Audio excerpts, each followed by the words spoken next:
Welcome to Streams of Income, hosted by best-selling author and entrepreneur Dr. David Powers, where we discuss streams of income, passive income, residual income, and even why there are dinosaurs and zombies in this intro. Fasten your seatbelts and get ready to dive in.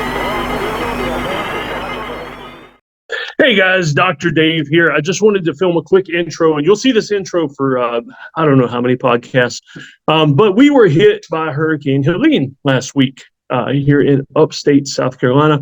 And so before I say anything else, let me just say that we were incredibly blessed. Minor damage to the house, just a few leaks here and there, some shingles off, that kind of thing. Our big pecan tree went down that we had the kids' swings and stuff in, but honestly, that's the worst. We've been without power now for 7 days, but that's more of an irritation because thinking about people north of me, about an hour north of me, Asheville, North Carolina, we got Boone, Chimney Rock, Lake Lure, places like that. I'm absolutely devastated. And there are still 7 days in, I'm without power. 7 days in up there, though, there are still people that can't get out. There are places that can only be reached by helicopter. So before I say anything else, I'm blessed. But I just wanted to do a quick intro because I'm going to throw this intro on all the podcasts that I film while we're in this state.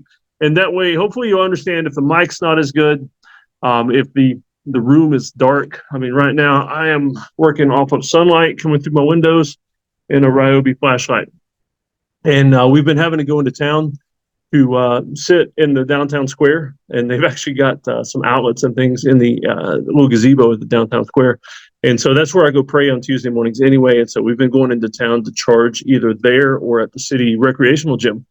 They've been opening the gym up for open gym times for kids to come and play pickleball, volleyball, basketball.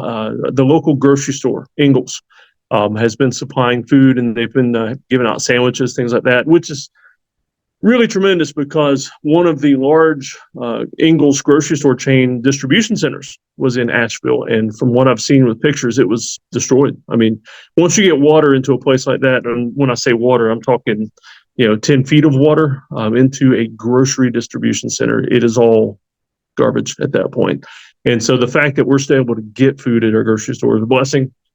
So I just want to let you know these next podcasts that you see with this intro are what I call the hurricane sessions. I've got my phone hooked up to a battery pack right now, running the phone. And for internet, I'm still really blessed. I mean, internet's out, but I've been able to run a hotspot off the phone to the laptop and, just to check a few things here and there and then turn it off. But hey, just think about everybody that you see. If by the time you watch this podcast, I mean, some of these podcasts are going to be several weeks old that I'm filming during this time. By the time you see it, though, you can probably still count on people in Western North Carolina needing help. And so if you want to get in touch with me by then, I mean, I've got a handle right now on distribution centers locally in my town where we can take things and they're shipping them north. They're flying them north. Our little airport, you can sometimes hear the planes going overhead. It's just a little county airport. There are actually people flying in from all over the country in their private planes, crammed full of groceries and diapers and bottled water, things like that. Dropping them off at our tiny little airport, and from there, the sheriff's department is trucking them north. The local rednecks with their pickup trucks are trucking things north. I've got a friend in town that was actually reaching out to the local running club to see if there were any folks there willing to load up backpacks and ruck supplies into some of the areas that are only reachable through the woods right now. Most of the roads got washed out. The interstate itself got washed out. I-40, a lot of the bridges, they're still finding bridges that are washed out, unusable. And so I apologize for the really long intro here. Just wanted to let you know what's going on and why these podcasts coming soon may be different, and also hopefully get you guys to pitch in a little bit and throw some help this way. I'm not asking for anything for myself. By the time you see this, I'll probably have power back on. Everything's going to be back to normal for me. But if you want to help, just get in touch and I'll direct you to one of the organizations that's taking supplies north. Or if you want to come and join in, anybody that's willing, I can put you up here on the farm. I got places where you can throw a tent and stay a day or two and then head north and help people out. And so just love to get anybody I can involved in that. All right, so this is Dr. Dave signing out. I hope you enjoy the podcast that you are about to see on YouTube or listen to wherever you choose to listen to them. And go ahead and sign out. Let me find the record button here on my phone. Everything's different now. Hey guys, Dr. Dave here. I wanted to do a quick intro for this podcast. This is one of the hurricane sessions. Today's podcast I'm going to be recording is with Wendy Melrose. Now, I've known Wendy for a very long time. Goodness, probably a decade at least. Here's the crazy thing, though, about a lot of our friends these days is that I've known her for a very long time, but I've never met her. At least I don't think I have. She is part of what I call the Dan Miller Alumni Club. All the friends, the amazing friends and contacts and acquaintances I have met over the years through Dan Miller. Now, Dan isn't with us anymore, but honestly, check out his stuff. He's got some amazing stuff, especially on careers and finding your passion in life. And one of the greatest legacy things, though, that he made in my life was to introduce me to amazing people. Some of the best friends I have in life come from that Dan Miller Alumni Club. And Wendy Melrose, who we're about to talk to, is one of them. I hope you enjoy this podcast. And everything's a little weird now, still without power from the hurricane. And so I'm not used to finding the Zoom buttons on my phone. So let me stop this recording. And then this next thing you see will be the actual recorded podcast. I promise it really will. All right, everybody, you're here for another Streams of Income podcast. And we are here with Wendy Melrose. And Wendy is man, we've been friends probably over a decade now. And from the Dan Miller stuff, right? Yep. That's why, because there's like this whole, I call it the Dan Miller Alumni Club. All my best friends in the world and some of my longest friends in the world that I still like. There's something cool that I don't like, but they all come from Dan Miller. I mean, but remind me though, and this may seem like a weird question. We've never met in person, have we, at any of his events or anything? I do not think so, unless you were at the sanctuary back in like October of 2009. And I don't even remember. And there were always so many cool people at those. You tried to get around and meet everybody, but you never had time. No. That was the one with Devin Gino was there. Okay, I know I wasn't at that one then because I've never met her. Yeah, so that was the only one I made there, and then I started following Kevin more, and I went to a couple of his events. Out in one of his events, I would like to say the word couple, but no. See, that's funny too because I went out to Colorado to one of Kevin's events. Only made it to one because it was so far away, but.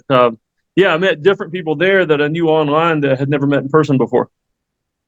That's so fun. And it's such a great little, and what's neat is that even now since Dan's passing, I'm getting to know more people that knew Dan. And I'm like, I mean, even when we didn't know each other, we know each other. Yeah. Because it's like we're from the same father.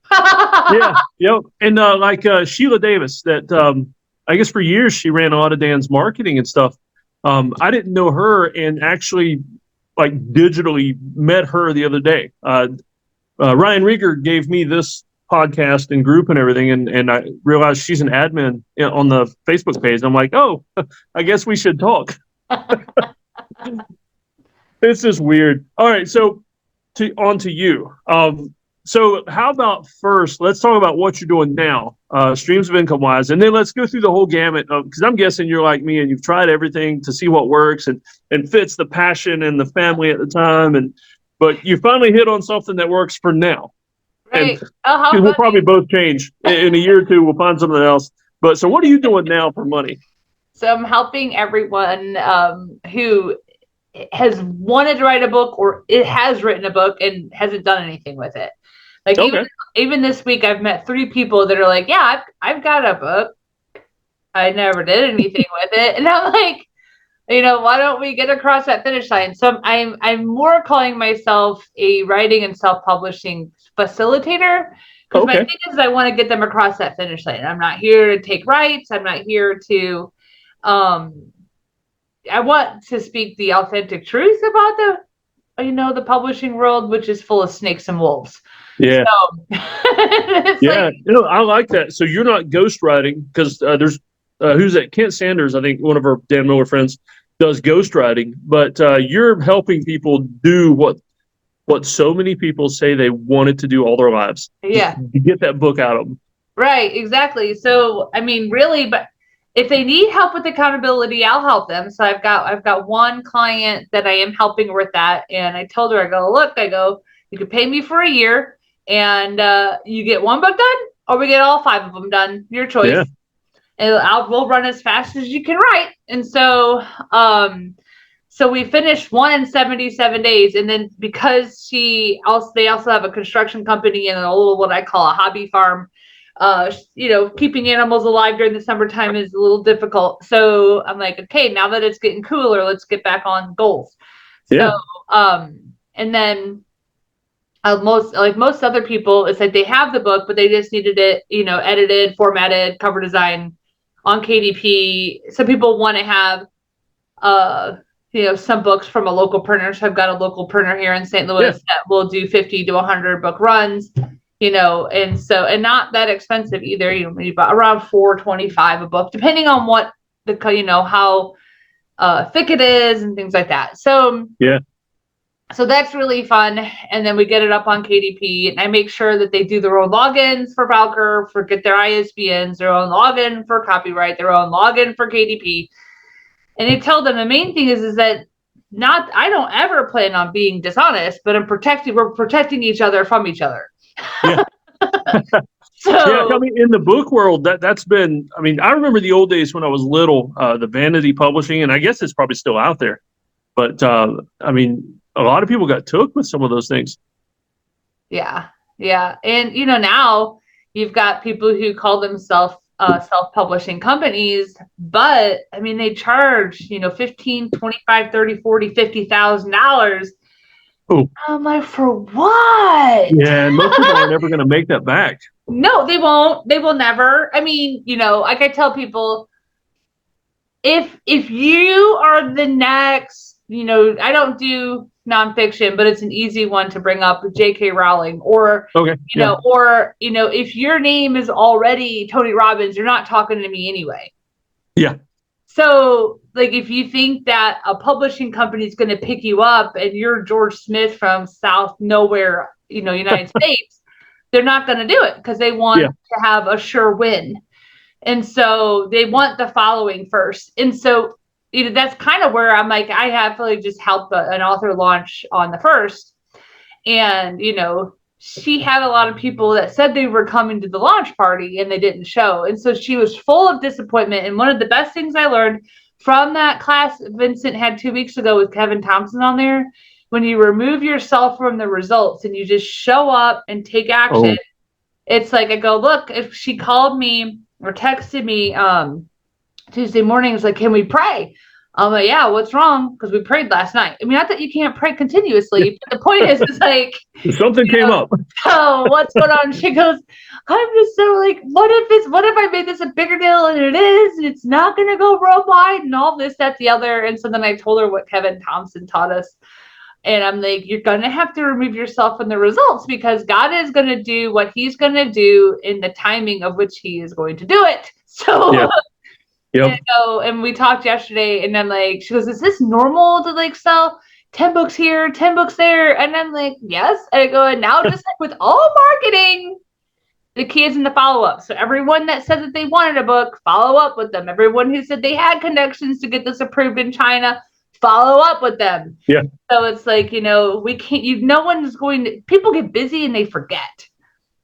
So, yeah. So that's kind of what I'm doing is, all of that fun stuff. Yeah. I mean, I love KDP I like to write a lot, and I do a lot of public domain stuff too, where I republish it, I modify it and republish it. And it's been one of my best passive income streams. I mean, where I do the work once, and I mean, it's great for that. But I mean, I've found a lot of people, a book is not so much like they're not wanting to get rich off of it or don't think they will, but it's a labor of love. Like they've got a story in, what was it Dan used to say? You have a song inside you that needs to come out or something.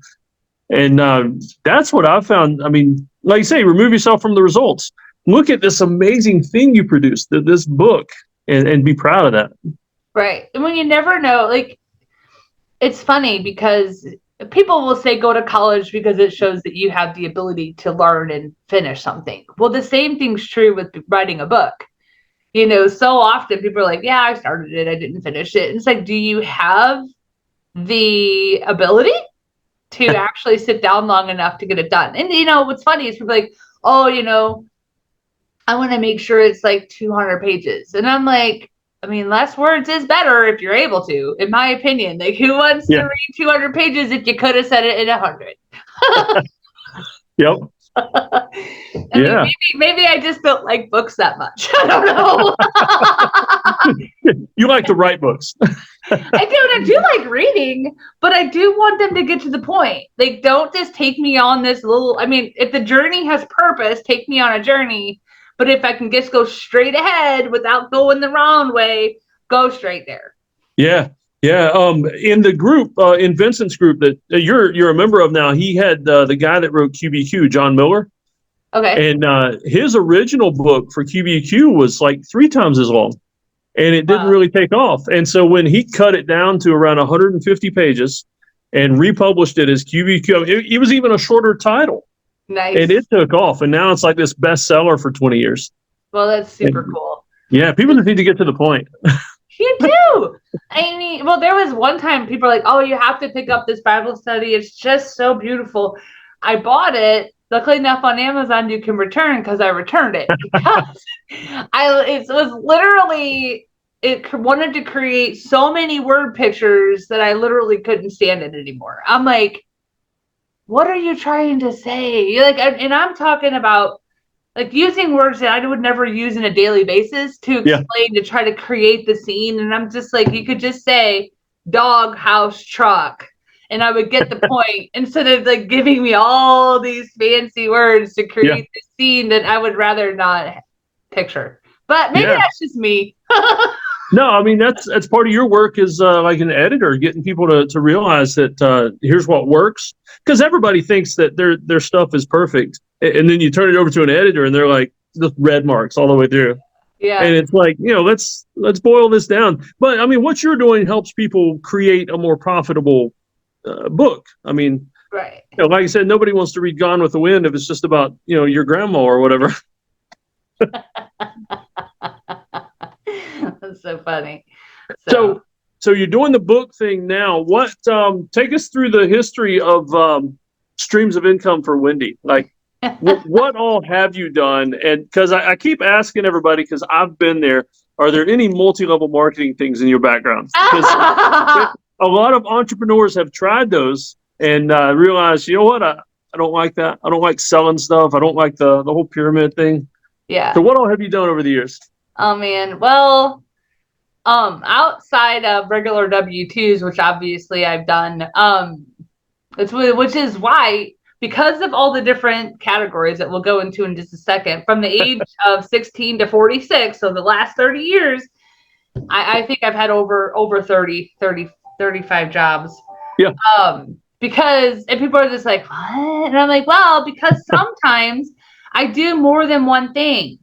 Yeah. I'll be doing 5 things that are producing income, but may not be, so like now I'm focusing this is my primary focus now. And so it's like, okay, like I need the floodgates of heaven to open up because I'm trying to really stay focused. So, well, I was working 1099 for a water remediation company over the summer that I thought was turning into like something where we could partner and do like investment and create extra things, but that didn't work out. And so, I was doing events this past spring. I did an event and someone's like, I had a coach that's just like, oh, events are the way to go.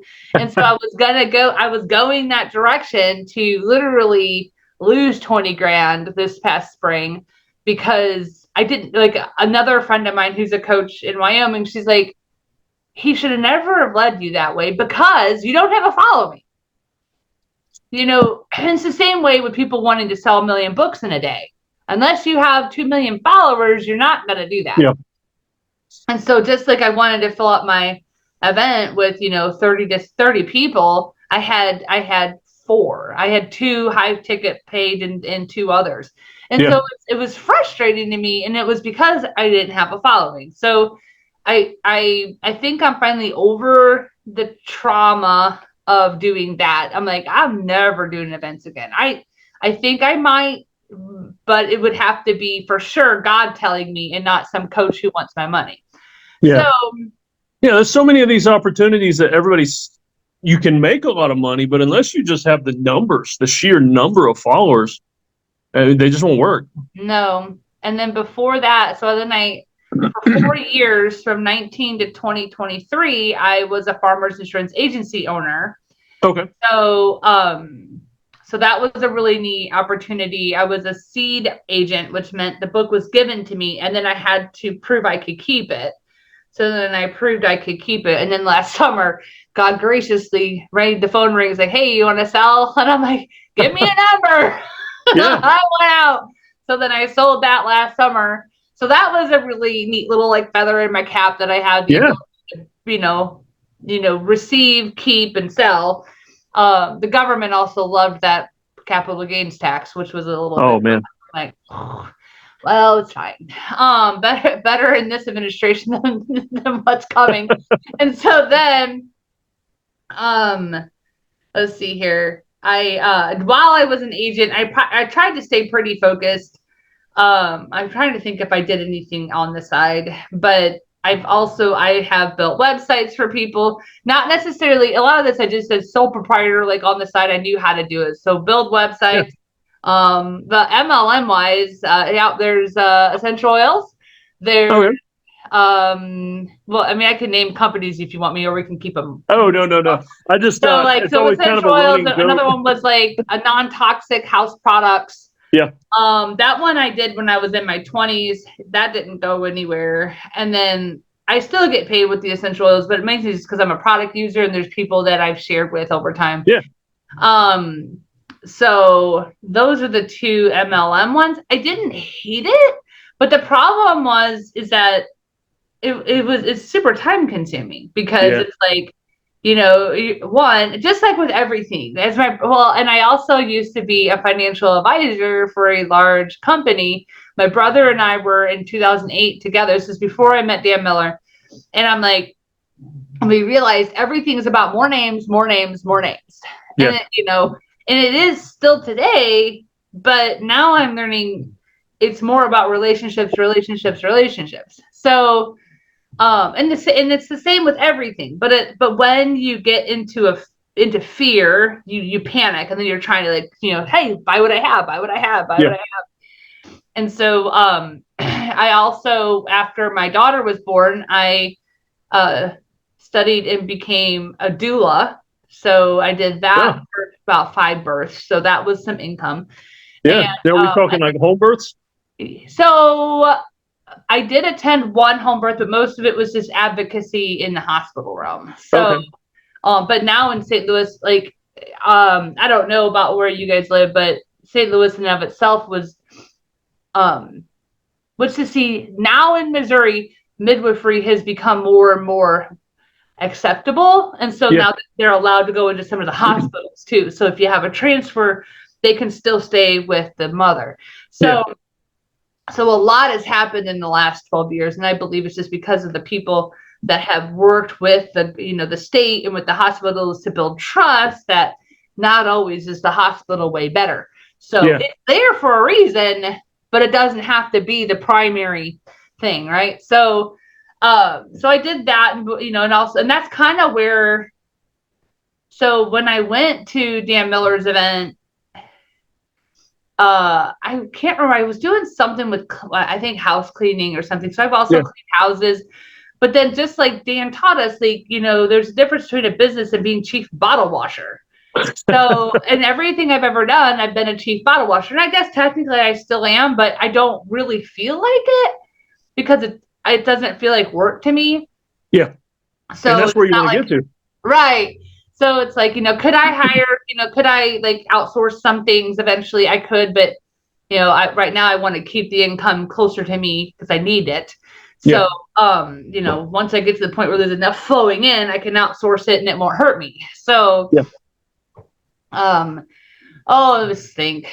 House cleaning, financial advising, insurance, life insurance, property and casualty, but website building. I don't know, man. Like, just name it. And then I've worked in restaurants, which isn't still W2-ish, but you're kind of working a business because you have to do well. Yeah. Oh, where yeah. you don't get tips. Yeah.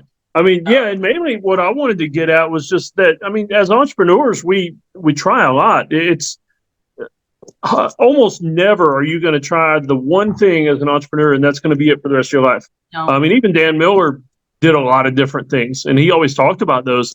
And so I like to encourage people that are listening to us talk that you need to experiment. Like, don't be afraid of trying different things. Don't be afraid of a new job, a new business, things like that, because you got to keep doing it until you find your thing. Right. Gary Vaynerchuk just said that. I watch his reels every now and then, and he just had one where he missed out on the opportunity to invest in being an initial investor with Uber. And he goes, I just bought a place in New York and I didn't really, he wasn't as liquid as he wanted to be. And so I said, no. And he goes, it was a loss, a $500 million loss by not choosing to do that. He goes, but I love it.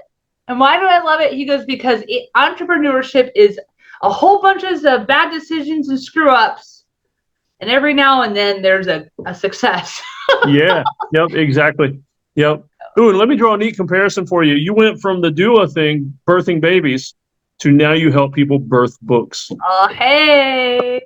I may have to make that a part of my bio. Yeah. There you go. So, have there been any books come out yet that you can tell us about? Or sure. So, I mean, even if of myself, I've written and published 6 of my own in the last year.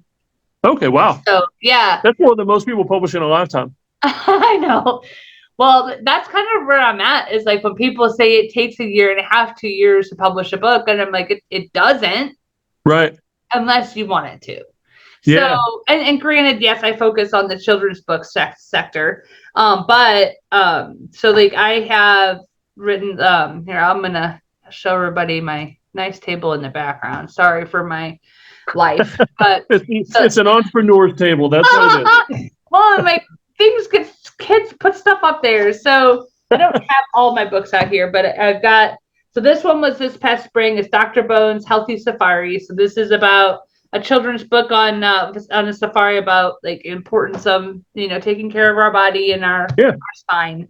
This past January, I launched Strong Girl, You Are Loved. Oh, I like that. Oh, it's so fun. It's a series of short stories that I wrote.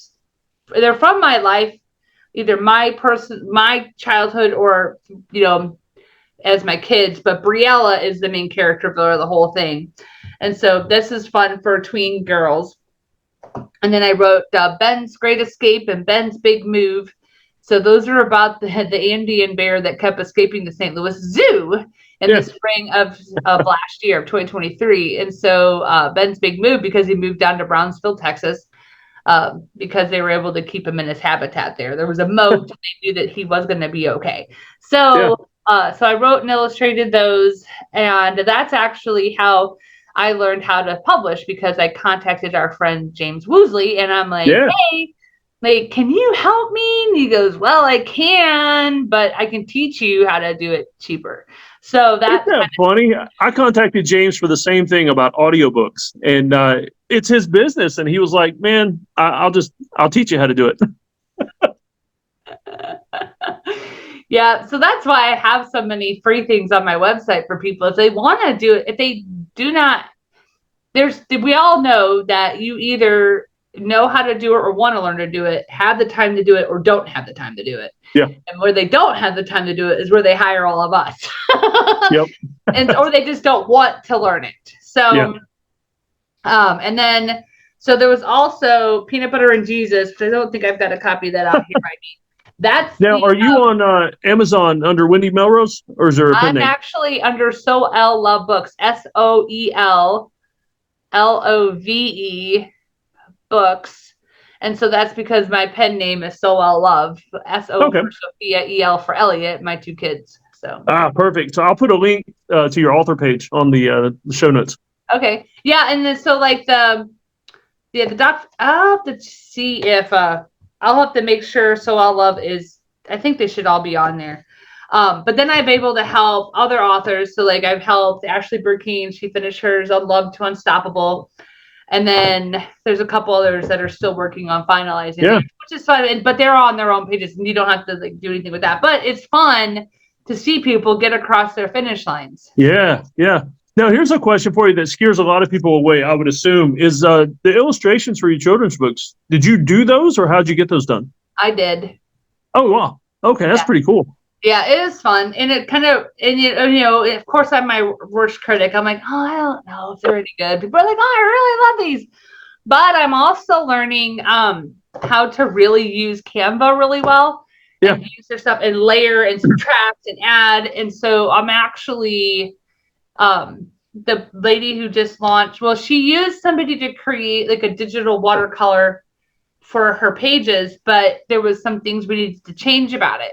So what I did is I uploaded it into Canva, and then you can grab images. And so then we were able to move things around. It's amazing to me what we can, and I know hand illustrations are great, but hand illustrations are really expensive.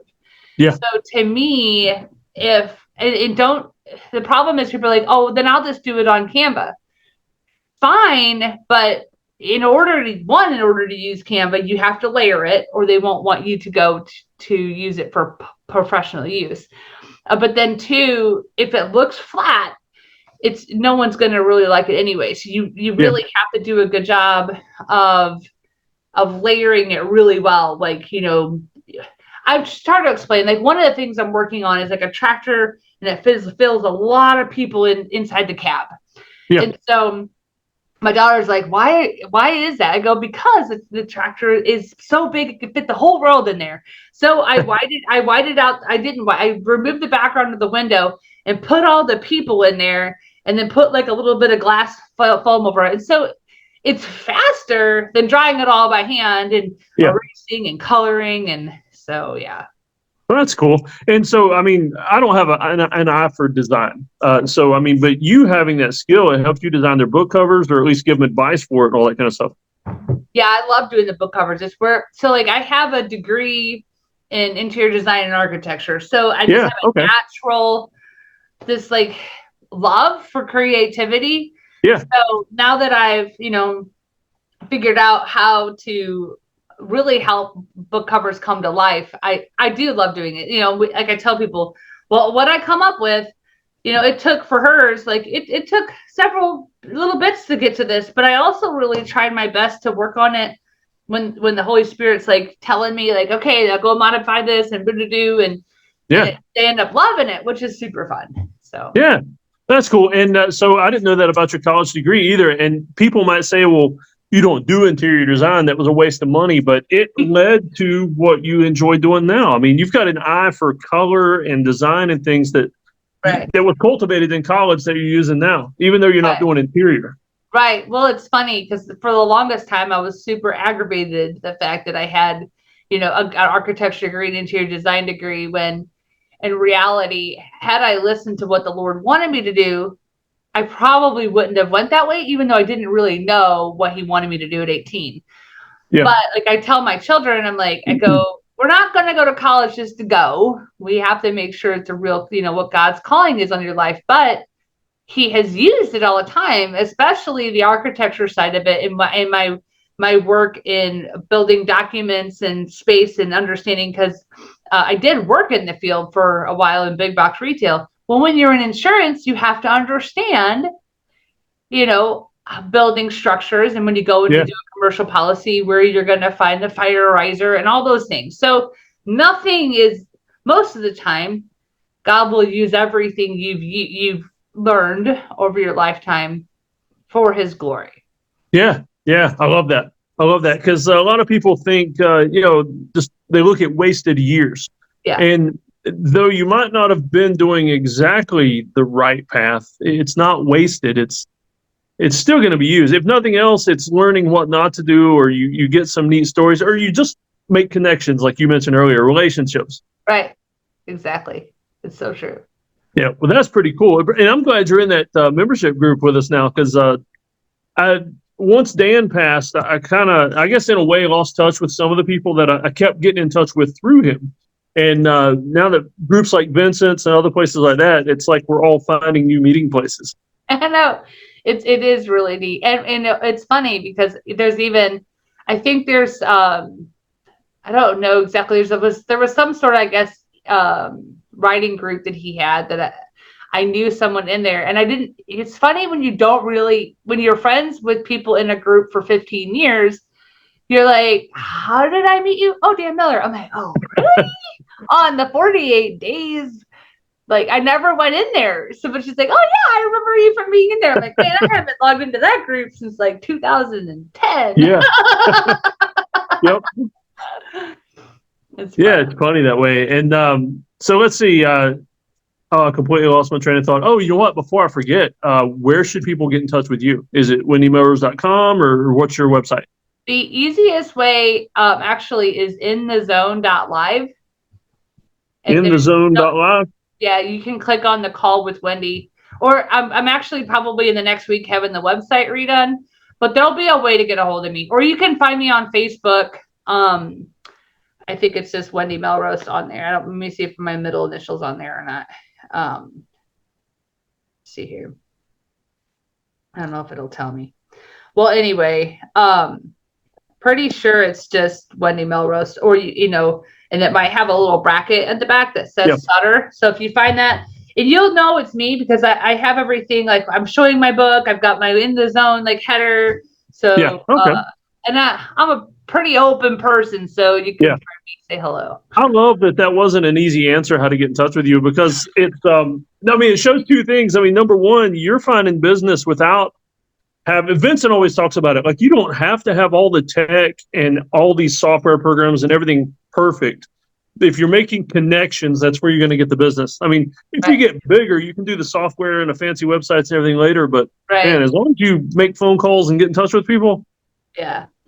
Yeah. And I do have a Go High, it's like a funnel and Go High Level right now. But I've met somebody yesterday that's like, hey, I can build the website and you can have your funnel, whatever, and it'll be cheaper. And I'm like, what's the catch? Because usually people are like, it'll be $5,000 upfront fee, and be like, Yeah,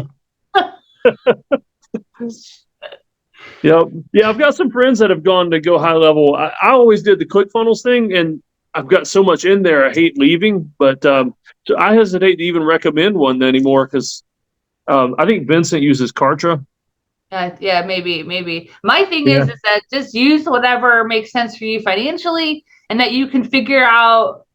Like, to me, I think a lot of our brains are so wired so differently. You have to whatever user face is going to make sense for your brain to know how to go in and keep going forward. I mean, it's weird in the 90s, if you didn't have a fancy web page with flash graphics and everything, you just weren't there. And nowadays, though, it's okay to just have your Facebook page and a private Facebook group, and all for free, and you can run an entire business out of that. Yeah, it's super fun. Well, people will be like, do you have a business page, like a Facebook business page? I'm like, no, I made my Facebook personal page a pro page. And so there. And so, like, and then, because I can run ads through, it's constantly saying, hey, push this for $30. Yeah. I'm like, if you could tell me you would push it to 10,000 people for $30, I would. But not for 1,000. That's silly. Yeah, I remember when Facebook ads were so much easier. Now everybody's doing them. Used to, you could do a tiny little bit of money on a Facebook ad and it would hit a lot of people, but nowadays it's just different. Things keep changing on us. As we get older, we don't like change as much. No, and it's funny is I've already adopted back in my day, it wasn't this expensive. I sound like my grandpa. And when we first met, all my beard was red, and it's not that way anymore. I'm really liking these highlights. That's super fun. Somebody told me it looked like a rocket ship taking off. Well, I mean, you are a little fiery. Yep. All right, so let's see. Is there anything I've missed that you want to throw out there that I've not asked about? We covered the book company, and I'll throw everything in the show notes, how to get in touch with you. Anything you want to get across, though, that I've not thought to ask?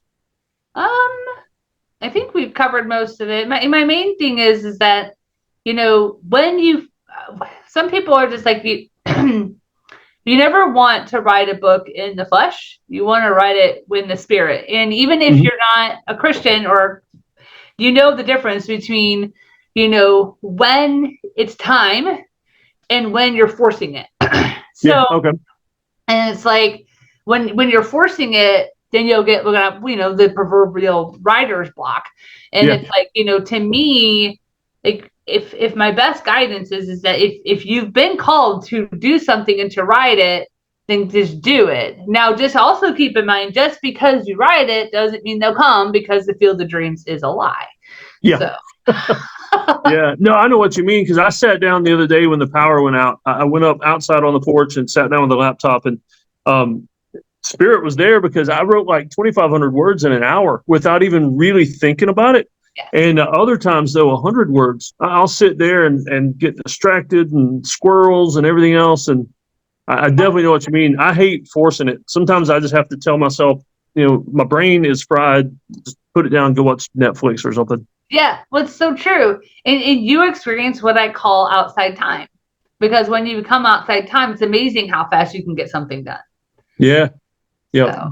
That's amazing. So that, I assume that's kind of what you help do sometimes, just coaching people on that part of the process and everything. Right. Well, because I think a lot of times we put so much pressure on ourselves, either to do that amount of pages, or it has to have this amount of chapters, or we have to get it perfect. And it's amazing, Grammarly Pro will clean it up, just dump it out. So It's like, or, if you want to hire an editor for $3,000, you can do that too. Or just use Grammarly Pro, you'll be all right. Yep. So, yeah, I mean, I do my best. And a lot of times, I'll offer prayer as well. And so it's helpful to help calm people down. And so it's fun. Yeah. Awesome. All right. I'll tell you what, as we get ready to wrap up, I have one final question I always ask everybody. Okay. So if money wasn't an issue, you didn't have to worry about the income, and you had to drop everything except for one income stream. So it could be one you've done before, one you're doing now, or your dream income stream. What would it be? What would you do for the rest of your life? I'm pretty close to what I'm wanting to do. The rest of your life's a long time, David. I've never done anything more than 5 years. But if outsourcing the stuff I don't particularly agree with is allowed, then I really would do this. I'm enjoying it.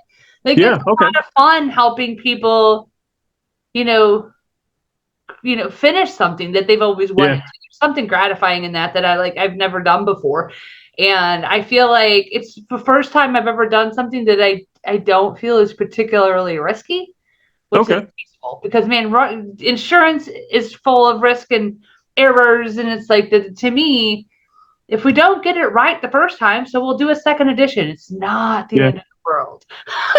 Yeah. No, I like that. So you're happy doing what you're doing, but your dream would be outsourcing the boring parts, the parts you don't want to do, and just really focusing on the, what your strengths are there, but doing that over this whole enterprise. Right. Yeah. I mean, that would be super fun. If I could really increase this, it provides for my family. My husband can quit his job. That's what matters to me. And if I could, plus it's a real calling to me to help people avoid the lies of the publishing world, because I just hear people spending way too much money getting told all of these things will happen. To me, if I can save someone from spending money they don't need to spend, then that's worth it as well. Yeah. Okay. So. Yeah. No, it makes sense. Hey, you brought up a curiosity. Now, what does your husband do for a living? So he is a machine operator and makes high-end refrigerators, like metal for the high-end refrigerators. Oh, wow. Okay. So, yeah. And he's, he'll be 54 next month, and his body's tired. Like, he's tired of standing on concrete 10 hours a day. So if I can just get him home. All right, I don't care what you do. Yeah, that's what I was getting ready to ask. You don't have to answer this if it would tell too much about him, but with a lot more free time, what would he do? Is he going fishing or just enjoying sitting down? Well, I really think I would encourage him to do what he would love to do, and that would be go work at animal rescues, or Oh, that's awesome. He loves pets. And I'm like, Yeah. I don't care where you work, where there's animals, just don't bring any home. We don't want no more kids, no more animals. We're good. No more kids, no more animals. No, that's pretty cool, because that's why I asked that. I find most everybody has a, I don't know if you'd call it a hobby, but a thing that is almost like work, but it's a labor of love kind of work that if you had more time, you'd love to do. Right. Yeah. Yeah. I think he would just love it because one, it's like, you know how it always is. You think like, oh man, I can't wait to do nothing. And so when I sold my business last year, I had that time to do nothing. Man, you talk about disease of the brain. I was just like, I was so restless. And I'm like, why can't I enjoy the fact that I don't have to do something today? Like I turned on a movie. I didn't have any worries, but I was full of the most amount of anxiety I'd ever been filled with. Yeah, I don't get people that can like do unlimited nothing and they're okay with that. Like it would drive me crazy. Yeah. So yeah, and it's funny. I don't ever see myself retiring. I don't find it biblically sound either. Yeah. So it's there's like no retirement in the Bible. It's like it doesn't say we're gonna retire. It doesn't mean that you have to go, build the pyramids your whole life. But it does mean you are created for purpose all the way till you're called home. And so it's like, to me, as long as I'm always making a difference in someone's life, whether I'm getting paid for it or not, and currently the way the costs are going, I'm going to have to get paid for everything until I die. The only closest thing to retirement in the Bible is just God saying, you know what, come on up. Right. Yeah. Oh, I would love to be the next Enoch. Just let me avoid death all day long and beam me up. Or like Elijah, just send me a fiery chariot. I'll hop in. That works too. Yep, that's the retirement. Yeah, it's funny. Yep. Well, what's really nice too is that with the people that I am friends with, like you and others, I know they would never want to retire. Yeah. It's just like, that's the thing when you're doing a passion. I mean, W-2 jobs are things people retire from usually. Yeah. And when you're doing what God made you to do, I mean, well, let's say even in a W-2 job, if that's what God made you to do, you don't even want to retire from that. But yeah, you can tell when somebody's in their passion place or not. Right, exactly. They're calm, they're not stressed. Yeah, they don't mind going to work.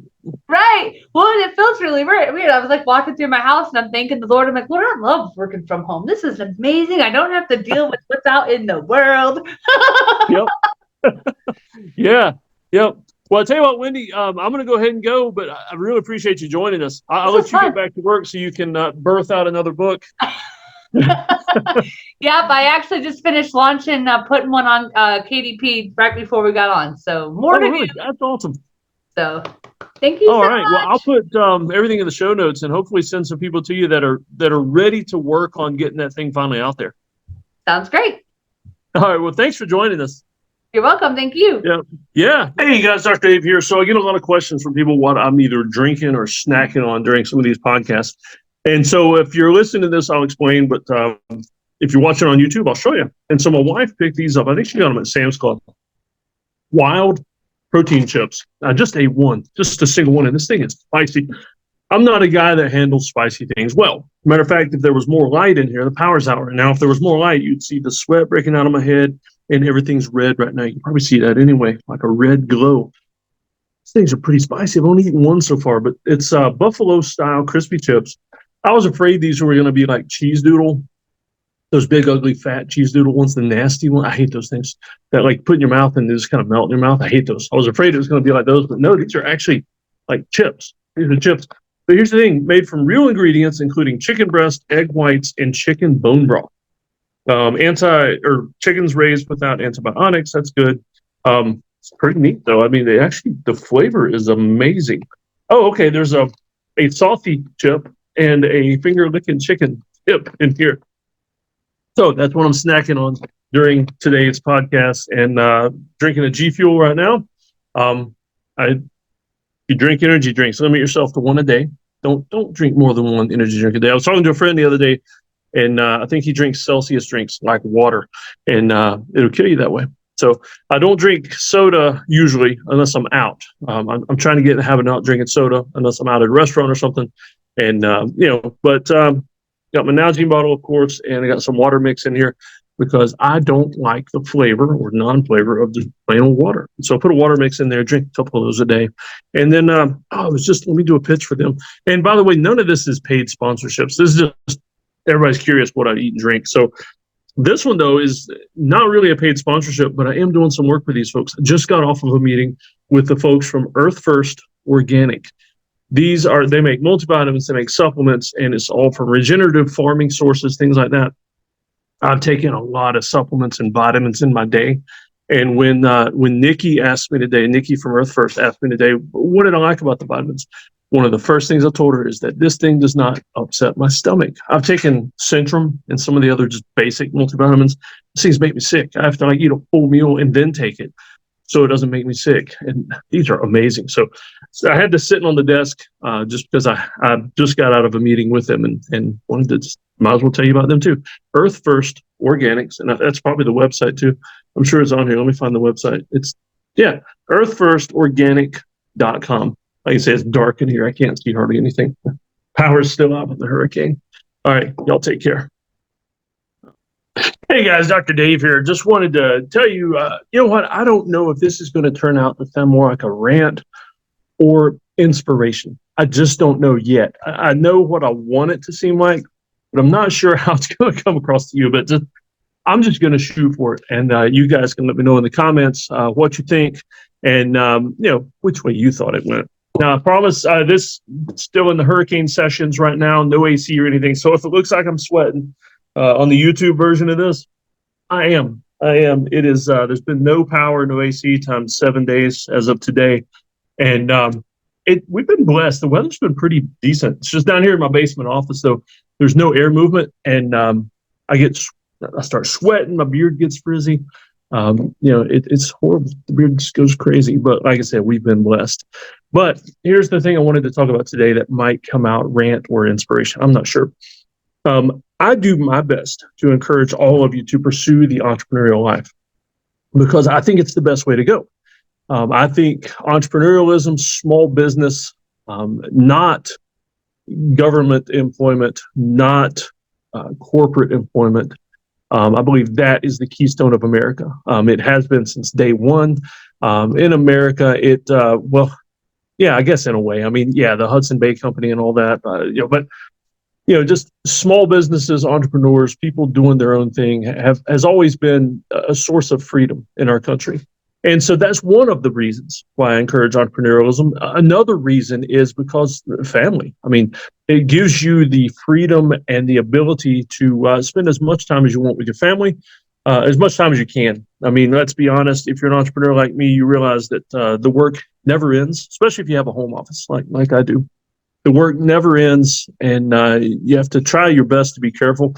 In many ways, it makes work-life balance harder. But, one of the things I have tried to cultivate for a great many years now is eating as many meals as possible with my kids, being there for every sports game, unless there's a special occasion or I'm out of town, being there for every time they're on a playing field with baseball, basketball, football, all the things my kids are into. My daughter's a runner, all those things, being there for it, working my work around it. And so here's the part that I'm not sure how you'll receive it, but a couple of disclaimers about the entrepreneurial life, a couple of warnings, just to warn you before you embark on this path. If you're in a W-2 job and you're seeking more freedom, you have to carve it out.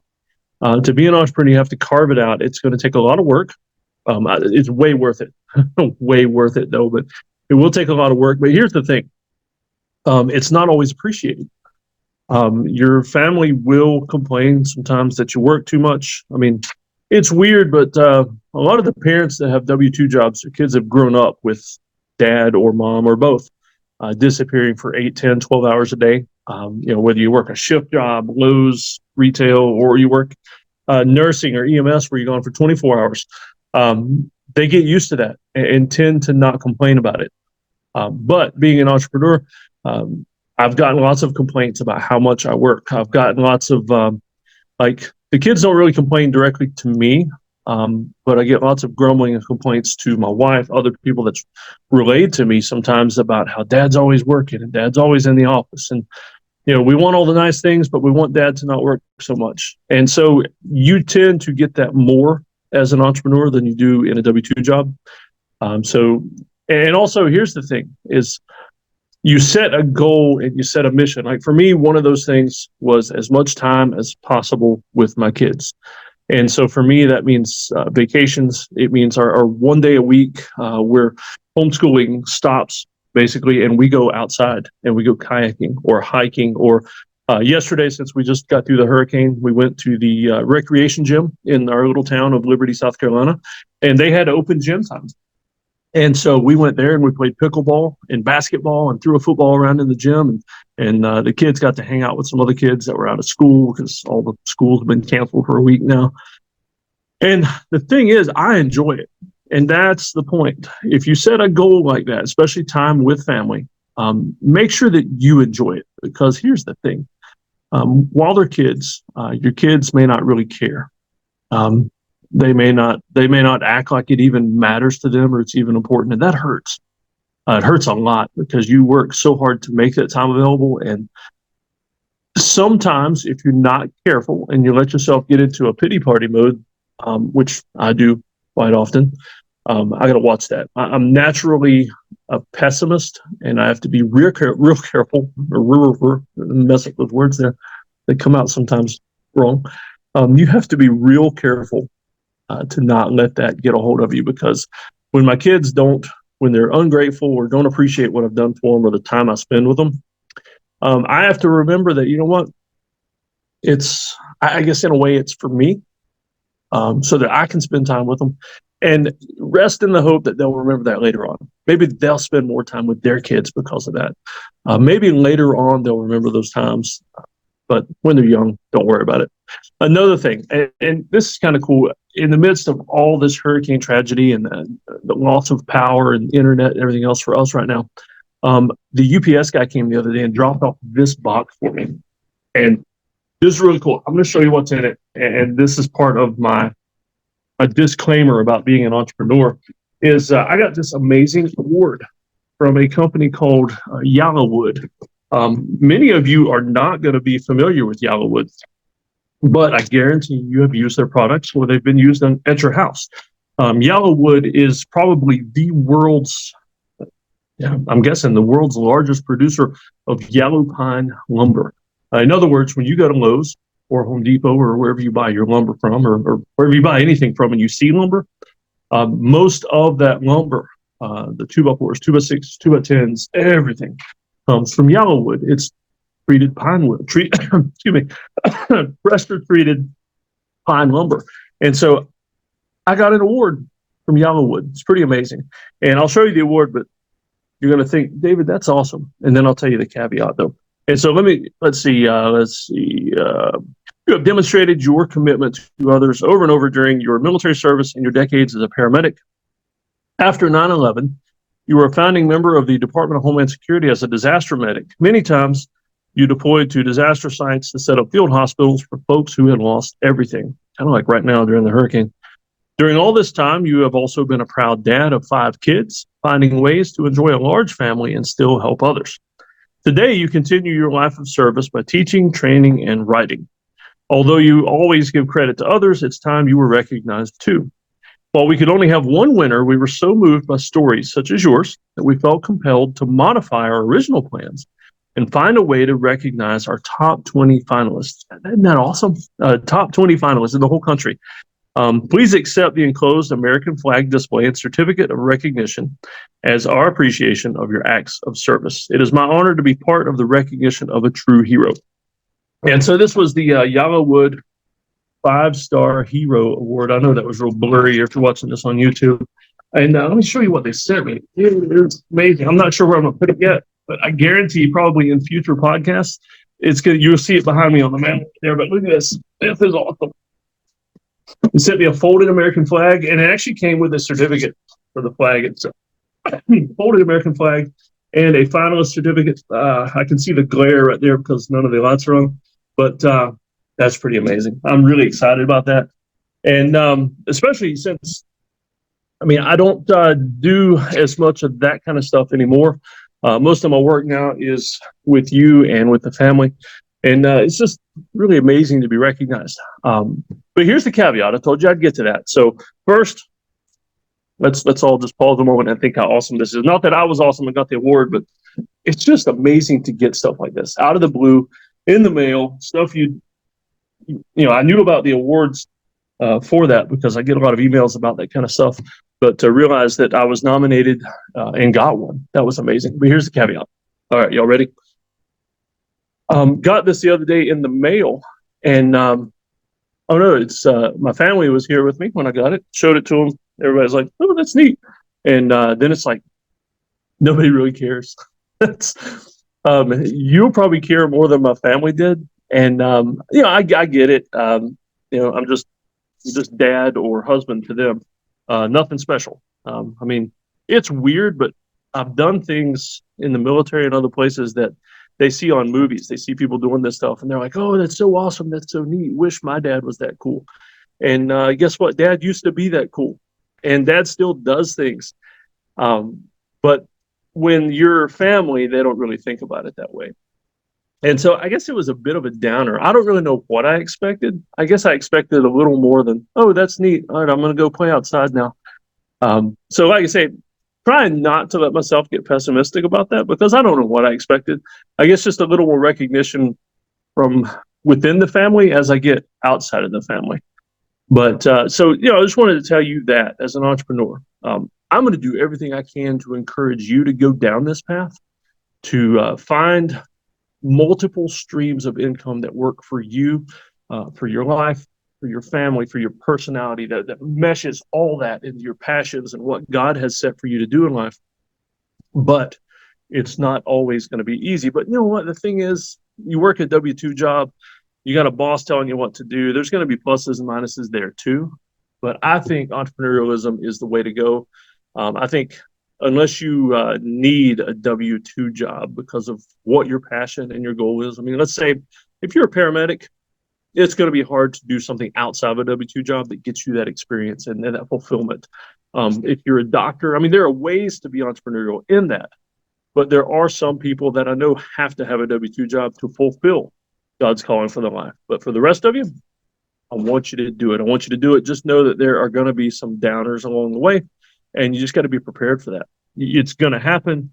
You get a little low about it. That's normal, but don't rest in that. If you got a podcast, warn people about it.